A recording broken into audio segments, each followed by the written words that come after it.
Tennis, perhaps one of the toughest sports.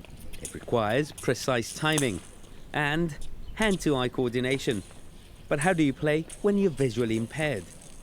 The game is adapted for visually impaired players. It was adapted firstly by the Japanese, and they're masters of the game, by the way.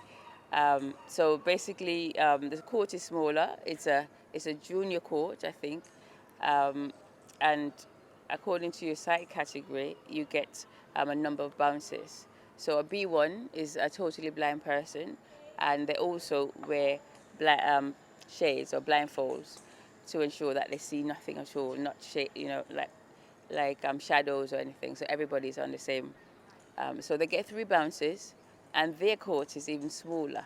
It's played on with a slightly lower net than a normal tennis court, and with a different type of ball that is consistent of also consists of a foam outer ball with a ping pong ball inside it, and inside the ping pong ball are little ball bearings. Mm-hmm. And as they vibrate against or move around the ping pong ball, they make a bell sound, and that's what we use to be able to track the ball.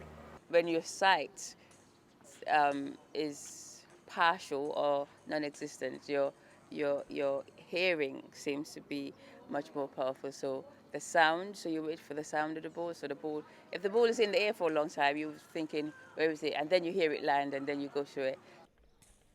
For Jack Fisher, a local student undertaking a PhD in mathematics in the UK, blind tennis has opened a whole new world to him. It's helped with building confidence levels. It's helped a lot with having to learn how to travel around the country in the most efficient possible way. Like all sports, really, it's not necessarily always cheap to get from A to B to a tournament, but you might need to compete in that tournament for a specific reason, or you might just want to go see friends. It's a very good sport for building a social life. Society perhaps has for a long time had low expectations for people with visual impairments, but in their coming to Gibraltar, these role models might perhaps help to change that impression.